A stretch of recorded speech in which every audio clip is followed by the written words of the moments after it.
ladies and gentlemen. Firstly, I'd like to thank Dr. Birla and Professor Jain for some very kind words. It's an honor and a privilege to be among you today to deliver an address at the graduation ceremony. It is very humbling to visit an institution like BITS that has set a very high standard and made a significant contribution to our nation's progress. Actually, I'm also really lucky. I'd been told that the minimum marks required to come to BITS is 75% in maths and physics. Luckily, those standards don't apply to selecting your chief guests.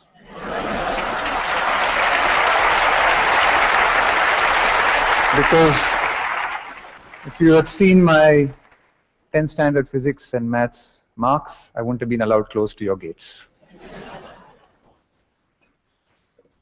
The year and a half since my retirement has been a wonderful period of introspection, an opportunity to reflect on my career. Looking back, I'm certain that cricket has made me a better, more well-rounded person. It certainly gave me the opportunity to mature personally and the platform to experience both success and failure, learn from them, and accept them both as part of life. I'm often asked for advice on how to be successful. Honestly, there are a million ways to be successful, and I'm nobody to tell you which one is right for you. Each one of us has to find our own path. Having this opportunity to speak to you, I wanted to share a few stories from my own journey in the hope that they might resonate in some way. I'd like you to picture a boy born in a typical middle-class family. I was that boy.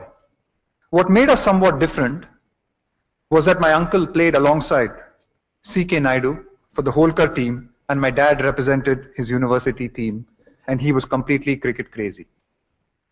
The radio commentary was always on at home during test matches, and my father followed every single match, whether international or domestic. He took me and my brother along to stadiums to watch the greats in action at every possible opportunity. To his mind, there was no better use of our time. Like any young boy, I hero worshipped my father, and my curiosity about this game that he was so passionate about grew progressively deeper. As I spent more time watching the game with him and playing it in my backyard and on the street, my curiosity gave way to interest. And before long, this interest gave way to love. The seed had been sown. I remember at some point in those early years, feeling like I knew deep inside me what I had been born to do. That finding myself in the Dravid household was no accident of birth, it appeared. I learned that sometimes inspiration just stares you in the face. Through my school days, I was getting more and more immersed into my own world of cricket. Winning the inter-school tournament felt like winning the World Cup.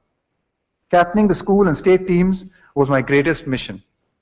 However, there is an interesting story from my school days which I would like to tell you.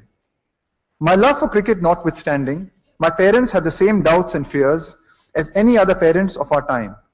What was to become of me if all I thought about was cricket?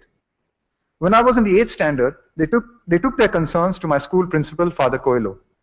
I had just made the state under-15 team for the second year in a row, and the tournament was out of state and during the school term. My parents met Father Coelho and apologetically stated that as my cricket would interfere with my studies and school attendance, they could not ask me to go to play the tournament. They therefore sought his advice on the way forward. Father Coelho, after giving them a patient hearing, told them, "You leave his studies to me, I'll handle that.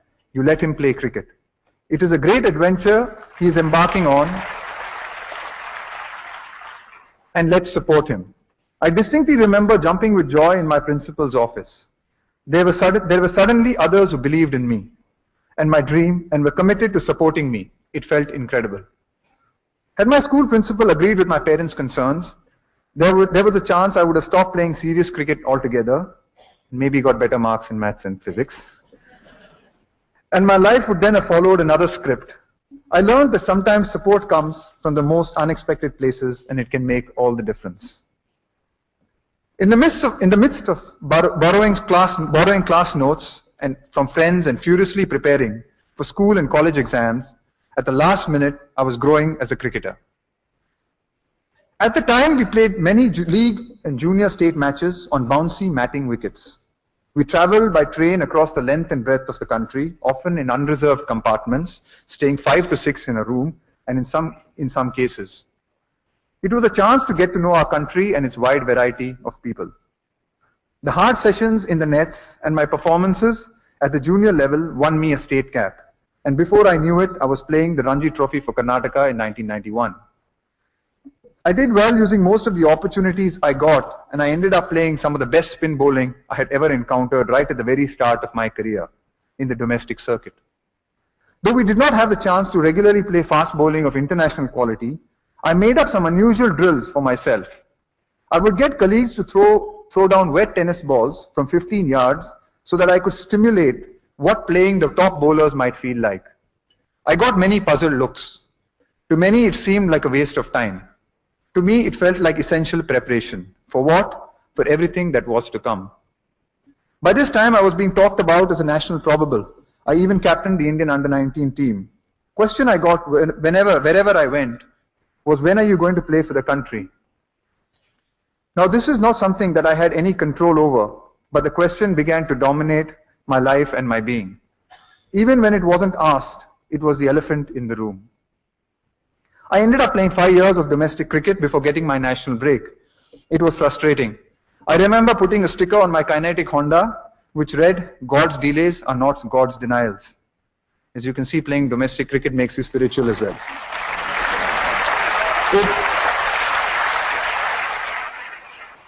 It was a gentle reminder to myself to keep the faith as I started the scooter engine and loaded my kit bag each morning.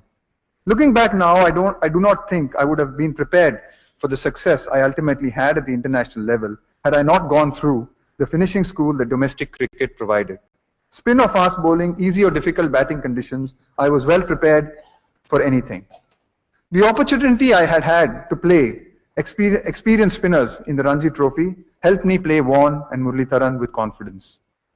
Those wet tennis ball drills suddenly didn't seem all that silly when I had to play the likes of McGrath, Akram and Donald on tough pitches. When I am requested to speak to youngsters, I like talking about this phase of my life and liken it to the fascinating plant, the Chinese bamboo. You can take a Chinese bamboo seed and plant it in the ground, water and nurture the seed for an entire year, and not even see a single sprout. In fact, you will not see a sprout for 5 years. But suddenly, finally, a tiny shoot will spring from the ground. And over the next 6 weeks, the plant can grow as tall as 90 feet. It can grow as fast as 39 inches every 24 hours. You can literally watch the plant grow. What was the plant doing during these 5 years, seemingly dormant period? It was growing its roots. For 5 full years, it was preparing itself for rapid, massive growth. Without this root structure, the plant simply could not support itself for its future growth. Some would say the plant grew 90 feet in 6 weeks. I would say it grew 90 feet in 5 years and 6 weeks. This period tested my faith and willingness to believe in my own talent at the beginning of my journey. Overall, I had an extremely gratifying career and many highs and a number of that the time had come for me to move on and make way for the next generation of talented young batsmen to begin their journeys, just as I had done 16 years before. It just felt right, and I was happy to call time on my career with my family, colleagues and friends around me. I was touched with the affection I received upon my retirement. I had no regrets, no unfulfilled professional goals, and nothing left to prove to myself.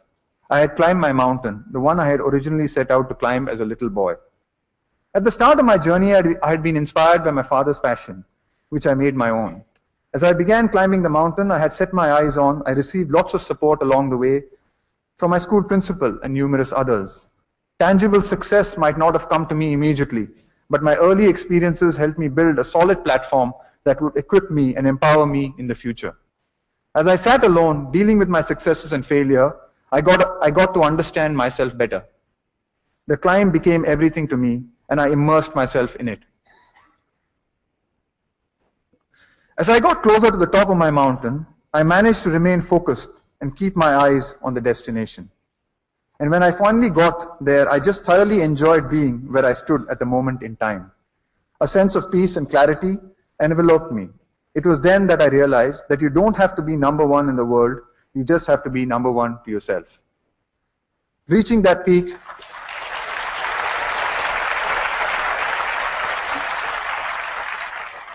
Reaching that peak is the highest peak there is. Like a good mountain climber, I'm now in search of the next mountain to climb. The uncertainty makes me nervous. It all studio. I would like to wish all of you, the graduating class of 2013, some of the brightest minds in this country today, the very best as you embark on an exciting time ahead of you. And may you find the mountain